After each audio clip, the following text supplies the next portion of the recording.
Ahojte, v tomto videu by som vám chcela ukázať, ako som poriešila bezbariérovosť v mojom dome.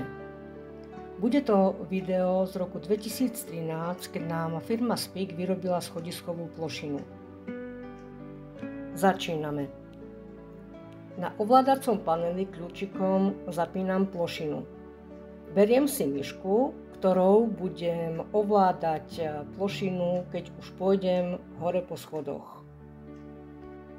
Púšťam plošinu, ide pomaličky a začína sa otáčať v prvej zákrute. Sledujte detaily, ako plošina ide tesne vedľa steny. Vôbec sa nedotýka steny. Teraz kočiar musím posunúť dozadu, aby ani rukoviatka sa nedotýkala steny. Aj keď veľakrát sa to stalo, sú tam tie čierne pásy, ale to nevadí. Dôležité je, že sme plynule prešli cez tú zákrutu bez problémov a môžeme pokračovať ďalej. Plošina ide pomaličky hore. Katka je v kočiari veľmi spokojná, veľmi sa jej tam páči a ja som rada, že táto pomôcka nám uľahčila trošku život, manipuláciu s Katkou a hlavne mi uľahčila presun hore po schodoch. Nebolia ma kríže, nenámaha si chrbticu. Takže sledujte teraz ďalej, ideme do ďalšej zákruty. Obdivujem projektanta, ktorý to vyrobil, že naozaj presne do detailu tej zákrute sa vôbec plošina nedotýka steny, tak ako to už teraz vidíte. Krásne ide, plynule. Teraz zase posuniem kočiar dozadu a zase hore na vrchu nevidno vôbec, že by sa tá rukoviatka opierala o stenu. Tak zasa úplne plynule, bez problémov sme prešli cez tú zákrutu.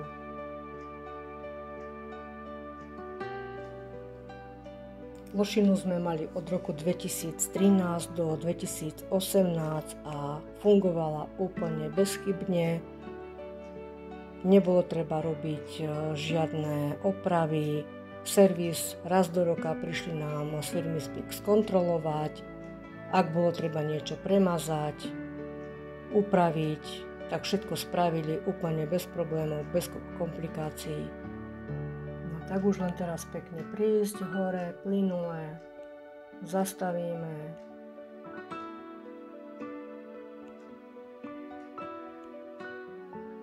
Odkladám myšku, otváram zábranu na plošine, vyberám kočiar, sklápam plošinu, ešte úpravy. Zapínam tlačítko na paneli a púšťam plošinu dole. Kým zíde plošina na prízemie, tak vám porozprávam o tom, ako aj vy môžete získať takúto schodiskovú plošinu. V prvom rade treba zájsť na Úrad práce, sociálnych vecí a rodiny a požiadať o peňažný príspevok na kúpu zdvíhacieho zariadenia. Žiadosť vypíšete, doložíte lekárske správy, potvrdenie o príjme a čakáte na schválenie toho peňažného príspevku. Keď vám peňažný príspevok schvália, oslovíte firmu, ktorá dodáva zdvíhacie zariadenia. Ja mám veľmi dobrú skúsenosť s firmou Spik zo Zvolena, kde sú veľmi ochotní obchodní zástupcovia, ktorí vám poradia, ako napísať žiadosť o príspevok, čo tam napísať, ako to urobiť a taktiež projektanti a konateľka Monika Ponická sú veľmi ústretoví, veľmi ochotní vo všetkom pomôcť, tak aby ste zvládali poriešiť tú bezbariérovosť vo vašom príbytku. V ponuke majú aj ďalšie zdvíhacie zariadenia, a to sú stoličkové výťahy, schodolezy, stropné zdviháky, robia úpravy automobilov pre imobilné osoby, majú v ponuke aj rampy a veľa iných pomôcok pre imobilné osoby. Takže kľudne kontaktujte firmu Speak, môžete osloviť, napísať, zavolať aj mne.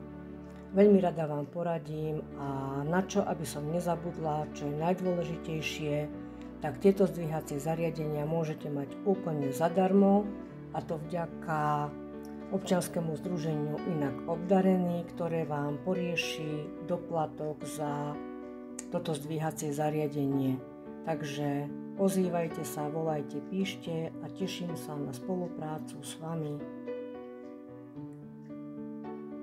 Ďakujem za pozornosť. Ahojte.